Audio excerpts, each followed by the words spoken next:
গাছ ছোট থেকে বড় হওয়া তার একটা আলাদা রকম মজা আছে। সেটা কিন্তু আমরা সকলেই জানি। আর তারপরেও যেগুলো আমাদেরকে জানতে হয় সেগুলোও আমরা জানার চেষ্টা করি। তবে হ্যাঁ, আমি আপনাদেরকে বলব ফুল গাছের ক্ষেত্রে কিন্তু ছোট থেকে গাছটি রোপণ করা খুব ভালো। অনেক সময় দেখছি যে আমাদের বোগেনভিলা গাছেরও যেটা হয় আরকি, যে গাছের একটি করে সাইড আস্তে, আস্তে কিন্তু খারাপ হয়ে যাচ্ছে। খুব ভালো করে লক্ষ্য করলে নিশ্চয়ই দেখতে পাবেন এই যে বোগেনভিলা গাছটি আস্তে আস্তে খারাপ হয়ে যাচ্ছে। এর ভেতরের যে কাণ্ডটি সেটি কিন্তু খারাপ হয়ে যাচ্ছে দেখুন। আর এই সকলগুলো আমাদেরকে জানতে হয়। আর জানলে কিন্তু খুব ভালো গাছ আমাদের প্রত্যেকেরই হয়। তাহলে অনেকেই বড় গাছ নিতে চান, আবার অনেকে বড় গাছ নেন ঠিক দেখে নেন। আর সেই বিষয়টা আপনাকেও জানতে হবে। এই সমস্যাটা ফল গাছের ক্ষেত্রে না হলেও ফুল গাছের ক্ষেত্রে কিন্তু আমরা বেশি বেশি দেখতে পাই। যেমন ধরুন এই আম গাছটির কলম করা হয়েছিল একটা বীজ রোপণ চারা থেকে, অর্থাৎ এখানটা কলম দেওয়া হয়েছিল। দুটো পার্ট সম্পূর্ণ আলাদা, আপনি নিশ্চয়ই বুঝতে পারছেন। আর এটা কিন্তু বীজের গাছ রোপণ করা হয়েছিল, তার উপরে কলম দেওয়া হয়েছে, সেই জন্য গাছটি কিন্তু একদম সঠিক। পরে আমরা সেই গাছে ভালো রকম আম দেখতে পাচ্ছি এবং খুব সুন্দর হচ্ছে সেটা আমরা জানতেও পারছি। যদি ধরা যায় আমরা কোনো ফুল গাছ রোপণ করছি, আর সেটা এই যে কাণ্ডটি দেওয়া হয়েছে এটা কিন্তু ছোট থেকে বড় করে আপনাকে এত বড় দেওয়া হয় না।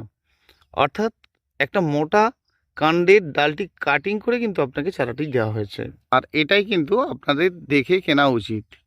কারণ আপনারা অনেক সময় যেটা করেন যে গাছটি কত বড়, এটি একটি বোগেনভিলিয়ার চারা। আর আপনি যখন বড় গাছ খুঁজছেন আপনাকে বুঝে নিতে হবে যে বেশি মোটা কাণ্ডের গাছ কেনাটা আপনার একদমই ভালো কাজ নয়। কিন্তু সেটা এই সময়ের জন্য না বোঝা গেলেও ঠিক পরবর্তী অবস্থাতে সেটি বোঝা যায়। তাহলে আপনি এই গাছটা দেখুন, এটা একটা মিনি টগরের বাচ্চা, কালারিং টগরের একটা বাচ্চা গাছ আর কি। গাছটা আমি উপরে ফেললাম আর এটাকে কিন্তু জলে ধুয়ে ফেললাম। তারপরে দেখছি যে তার যে কাটিং করা অংশটা থেকে টোটাল যে কাটা অংশটা টোটালটা কিন্তু ফিল আপ হয়ে গেছে দেখুন। অর্থাৎ এইখান থেকে সোর্স উপর পর্যন্ত উঠে যাওয়ার কোনো ব্যাপারই নেই। আর তাহলে আমরা যখন কোনো কাটিংসের গাছ নেব, বিশেষ করে ফুল গাছের ক্ষেত্রে, সেটা কিন্তু ছোট থেকে বড় হয়েছে কিনা সেটা জেনে নেব। তাহলে এর যে কাটা অংশটা সেটা কিন্তু ফিল আপ হয়ে গেছে। আমার এই বোগেনভিলিয়া গাছটির বয়স প্রায় 11 বছর। আর দেখুন এটাতে 5টি গ্রাফটিং করা ছিল। তো এই গ্রাফটিংটার পর 4টে অটোমেটিক মারা গেছে। আর একটা সাইড থেকে যে একটা মোটা ডালের উপরেই কলম করা হয়েছে, মানে এই যে ডালটি দেখছেন আর একটু সরু ছিল, তো তারই চারিধারে কলম করা হয়েছে। এবারে এখানে আপনি ফাঙ্গিসাইড দেন যাই করেন না কেন, কিন্তু এর ভেতরের যে কাঠটা সেটা যখন ক্ষত হচ্ছে বা নিচের থেকে যখন ক্ষত হচ্ছে আর কি, সেটা কিন্তু ধীরে ধীরে টোটালটাই সোর্স নিচ পর্যন্ত চলে যাচ্ছে। আর সেক্ষেত্রে কী হচ্ছে যে ভেতরকার কাঠটা যদি নষ্ট হয়ে যায় তাহলে গাছটার আপনার এই বিষয়টা কিন্তু রয়ে যাচ্ছে। সেজন্য বলবো গাছ যখন রোপণ করবেন, এই জন্য বলবো যখন আপনারা গাছ নেবেন ছোট নেওয়ার চিন্তা করবেন। কারণ তার কাণ্ড সরু হবে এবং তার সেই রুট এসে গেলে ভেতরকার কাটা অংশটা অটোমেটিকই কিন্তু গাছের যে ছালটি সেটি গিয়ে একেবারে জুড়ে যাবে। তার মানে কাটা অংশটি কিন্তু দেখা যাবে না। আর বাড়িতে ঠিক যদি এরকমই কাটা অংশের গাছ থেকে থাকে তাহলে আপনাকে জানতে হবে যে কোনো গাছের ক্ষেত্রে যে এই কাটা অংশের গাছ যখন আপনি মাটিতে রোপণ করবেন, মাটিতে যাতে পোকার উপদ্রব না হয়। দেখুন এটা সিস্টেম, যখনই আপনাকে গাছ করে দেওয়া হচ্ছে তো সেটা কিন্তু এভাবেই হচ্ছে। তাহলে আপনাকে দেখে নিতে হবে যতটা ছোট গাছ নিতে পারবেন ততটাই কিন্তু ভালো। আর এই কাটা অংশের যখন সোর্সটা নিচ পর্যন্ত নামতে থাকবে বা নিচেরটা উপর পর্যন্ত উঠতে থাকবে, তাহলে যে ছালটার উপরে গাছটি বেঁচে রয়েছে তার কোনো দামই নেই। আর এক্ষেত্রে কিন্তু অনেকের গাছের খারাপ অবস্থা হয়ে আছে, বিশেষ করে লেবু গাছের ক্ষেত্রে দেখা যায়। তবে আপনি কোনো নার্সারি থেকে গাছ নিলে এই জিনিসটা হওয়ার ব্যাপার নেই, কারণ সেক্ষেত্রে কিন্তু ছোট থেকেই গাছটি আপনাকে তৈরি করে দেওয়া হচ্ছে। আর এই যে গাছটির এই কাণ্ডটা যখন খারাপ হতে থাকবে, আর সেই জন্য মাটির মধ্যে কিন্তু আপনাকে কোনো পোকার উপদ্রব না হয় মাঝে মধ্যে কিন্তু দানা ওষুধটা দিতে হবে। সে থাইমেট, ফোরহেড, ফিরাডন যাই দেন না কেন। এবং গাছ নিতে হলে ছোট গাছ এবং সরু কাণ্ডের গাছের উপরে আপনাকে চিন্তা নিতে হবে, বিশেষ করে ফুল গাছের ক্ষেত্রে। ফ্রুটসের গাছের ক্ষেত্রে বিশেষ করে এই সমস্যাটা নেই, কারণ ফ্রুটসের গাছের ক্ষেত্রে নিচের যে স্টক সেটি কিন্তু আলাদা, আর সেটা বীজ রোপণ থেকেই তৈরি করা বা কাটিংস থেকে তৈরি করা। কাটিংসের গাছ থেকে তৈরি করে কিন্তু আবার একটি কলম করা হচ্ছে, তাহলে সেক্ষেত্রে সমস্যা নেই। তবে ফুল গাছের ক্ষেত্রে এটা কিন্তু বড়সড় সমস্যা। আর যেটা অনেকেই চিন্তা করেন আর নেন যে একটু মোটা ডালের কেটে আমরা যদি কলম করে দিই তাহলে কেমন হয়। এখন একটা ছোট্ট জবা গাছের ডাল থেকে রোপণ করে চারা তৈরি করা আপনাদেরকে একটু দেখে নিতে হবে। আর সেক্ষেত্রে এগুলো আমি বোঝানোর জন্য কিন্তু আপনাদেরকে এগুলো বানিয়েছি এভাবে, যে যাতে আপনারা জানতে পারেন। তো সেটাই হচ্ছে কথা, যখন কোনো ফুলের গাছ নেবেন সেটা কিন্তু ছোটোর থেকে সুন্দর হয়ে বেশ গ্রোথ হয়েছে বা ছোট চারা সেটি রোপণ করবেন, তাতে কিন্তু ভালো হবে। কিন্তু একটা বোগেনভিলিয়ার চারা, তা এরকম ছোট্ট থেকে রোপণ করা চারা যদি বড় হয় সেই গাছের গেট আপটা দারুণ হবে। চলুন এবারে কয়েকটা অন্য বিষয় নিয়ে কথা বলি, কয়েকটি গাছের নাম এবং তাদের পরিচর্যা সম্বন্ধে। যেমন কদম গাছের চারা বলতে আমরা বুঝি যে বেশ বড় সড়ো গাছ হয়, এটা কিন্তু একদম ছোট্ট গাছের মতো। আর এই কদম গাছ অনেকেই রোপণ করছেন, খুব একটা ভালো করতে পারছেন না। আর এখানে কিন্তু সম্পূর্ণভাবে রৌদ্র, আর এই রৌদ্রের মধ্যে কিন্তু গাছটি ভালো হয়েছে, দেখুন একদম ফ্রেশভাবে রয়েছে। আর এক্ষেত্রে কিন্তু একদম প্লেনভাবে, মানে মাটির সঙ্গে বালিও মাখা নেই। অর্থাৎ আপনারা যখন টবে করবেন, এটা মাটির মধ্যে রয়েছে, সেক্ষেত্রে 30% বালি মিশিয়ে করবেন, খুব ভালো হবে। আর যদি আপনি কাঠগোলাপের কোনো প্রজাতি করেন, তো এই কাঠগোলাপের ফুল বেশি নিতে হলে ছোটো টবে দিতে হবে, এবং বালি 30%-এর থেকেও যদি আপনি একটু বেশি দেন ক্ষতি নেই, তবে 30% দিলেই হবে। আর এই বৃদ্ধিশীল গাছ যেগুলো হয় তাদেরকে কিন্তু প্রথম অবস্থাতে ছোটো টবেই দিতে হবে। যেমন এই সাম্বারজিয়া ফুলের গাছটি প্রচুর বৃদ্ধি হয়, আর প্রচুর বৃদ্ধি হয় মানে এর ক্ষেত্রেও কিন্তু আপনাকে ছোটো টবে দিতে হবে, প্রচুর পরিমাণে ফুল পাওয়া যাবে। আর বৃদ্ধিশীল গাছকে যদি আপনি বড় টবে দিয়ে ফেলেন তাহলে বারে বারে কাটিং করতে হবে, তাহলে ডালের সংখ্যা মানে গাছের শাখা বেশি হলে সেক্ষেত্রেও কিন্তু ফুলের সংখ্যা কিন্তু আপনি বেশি পাবেন। অর্থাৎ কাটিং আপনারা যদি মাঝে মধ্যেই করে রাখেন, যেগুলো বেশি বেশি বৃদ্ধি করে, সেটা কিন্তু খুব ভালো আপনার হবে আর কি। যেমন এই পদ্ম কামিনীর গাছটি, তা কামিনী গাছ মানে যত কাটাই ছাঁটাই তত ফুল এবং তত গাছের সৌন্দর্যতা, সুন্দর সুন্দর শাখা বেরোতে থাকবে এবং গাছের রং ভালো থাকবে। দেখুন, ফুল গাছ রোপণ করা মানে আপনাদেরকে জানতে হবে যে বেশি বড় বড় টবে নয়, কিন্তু ছোট টবের মধ্যেই রোপণ করা। এবারে কয়েকটি গাছের নাম জানি, তারপরে আর একটু পরিচর্যা সম্বন্ধে জানবো। এটা না হচ্ছে আলামন্ডা ক্যাসাটিকা, এটা কিন্তু দাঁড়ানোর উপরে বেশ ভালো হয়। যেমন এটা কিন্তু ফুলের গাছ, মানে ফুল হয় মানে অনেক পরে ফুল হয়। এটা কিন্তু ব্রাশ মানে বটল ব্রাশের এক প্রজাতি, এটাকে গোল্ডেন বটল ব্রাশের হাইব্রিড আর কি। প্রচুর ফুলও হয়, এর একটা সময় লাগে। যে কোনো বটল ব্রাশের গাছ তাতে দারুণ ফুল হয়, তবে কিন্তু সময় নেয়। সিল গাছটির নাম কলিয়াস, আর এটা সম্পূর্ণ রৌদ্রে থাকবে, কিছু অসুবিধা নেই।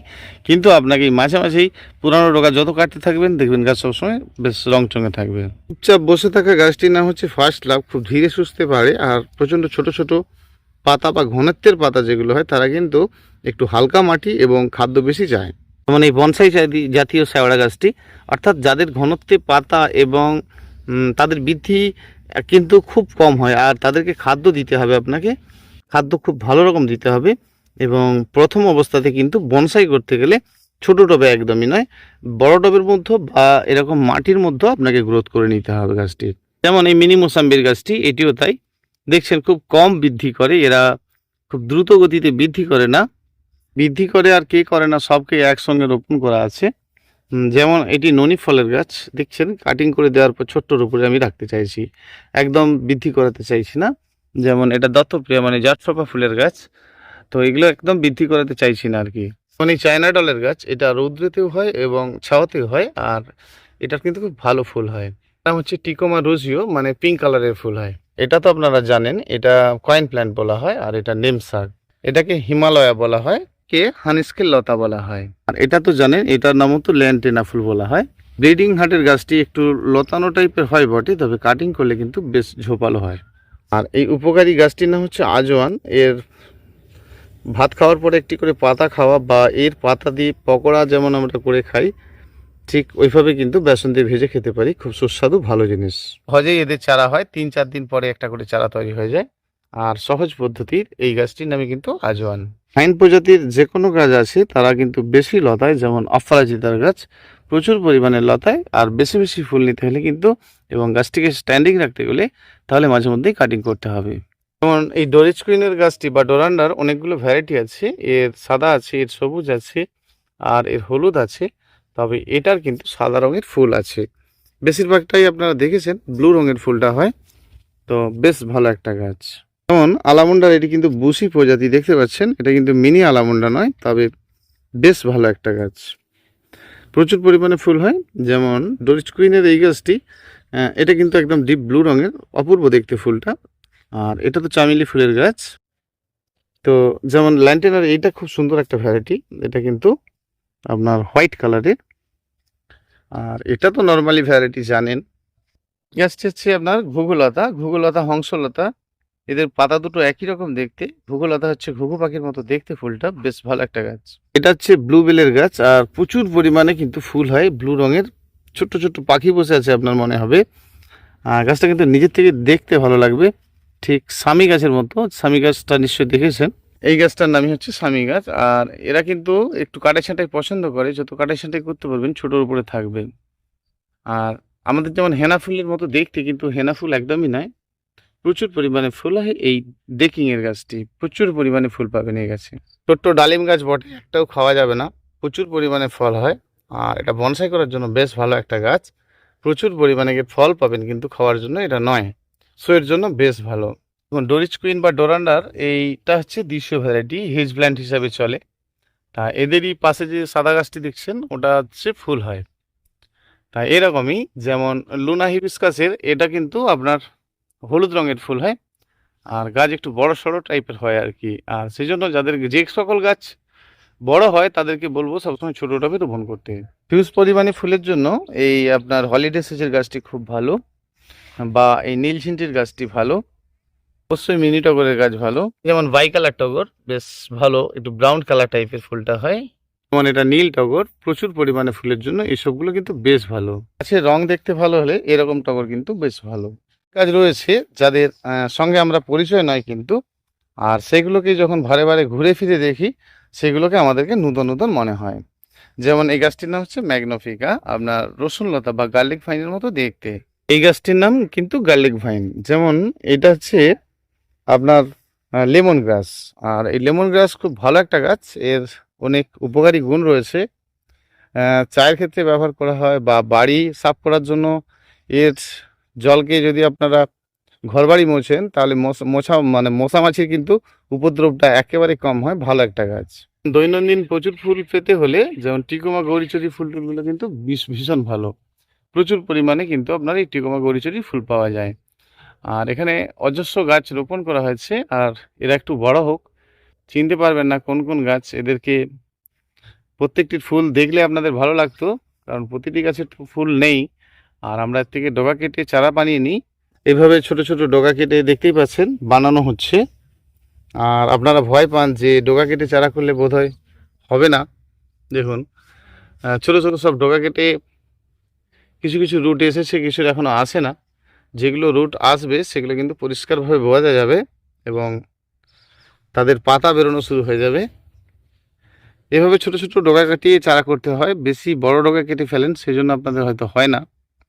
চলুন বন্ধুরা, সন্ধে হয়ে যাচ্ছে। আজকে এই কয়েকটি, যেমন এই তো বুগেনভিলিয়ার গাছের ডগা মধ্যে আছে, দেখতে পাচ্ছেন কত ছোট ছোট। আর এভাবেই করতে হয়, এভাবে গাছ করলে তবেই কিন্তু সুন্দর গাছ করা যায়। এতক্ষণ আপনাদের সঙ্গে কথা বললাম পুষ্পশ্রী নার্সারি কলাঘাট, আমি কমল। আর যদি না বুঝতে পারেন অবশ্যই কল করে নিতে পারবেন। তা কিন্তু এভাবে ধীরে ধীরে জানবো, আর একটু একটু করে জানবো প্রতিদিনের মতোই। একটু একটু করে জানলে কিন্তু প্রতিদিনই ভালো কিছু জানতে পারবো। আর অবশ্যই চ্যানেলটি যদি ভালো লেগে থাকে সাবস্ক্রাইব করে রাখবেন যারা এখনও করেন না। তো সেই জন্য বলবো, যদি না বুঝতে পারেন অবশ্যই ফোন করে নিতে পারেন। অবশ্যই কমেন্ট করে জানতে পারবেন জেনে নিতে চাইলে আপনি জানতে পারবেন, কিছু জানতে চাইলে বা আপনি কী রকম ধরনের ভিডিও চাচ্ছেন অবশ্যই সে ধরনের বানানো হবে। এখন অনেক বন্ধুর অনুরোধ যে এইভাবে এই ভিডিওগুলো বানান, সেগুলো এখনো হয় না, সেগুলো কিন্তু বানানো হবে। ভালো লেগে থাকলে অবশ্যই শেয়ার করবেন, লাইক করবেন। ভীষণ ভালো থাকবেন বন্ধুরা। চ্যানেলের সকল বন্ধুদেরকে অসংখ্য অসংখ্য ধন্যবাদ। এভাবেই সময় দেন আর এভাবেই সময় দেবেন বন্ধুরা। আর একটা একটা করে এই সম্বন্ধে, গাছের সম্বন্ধে কিন্তু আপনাদেরকে যতটুকু জানি বলার চেষ্টা করব, আর যাতে আপনারা ভালো গাছ করতে পারেন সেই নিয়ে কিন্তু তুলে ধরার চেষ্টা করব। ভীষণ ভালো থাকবেন। নমস্কার, ধন্যবাদ।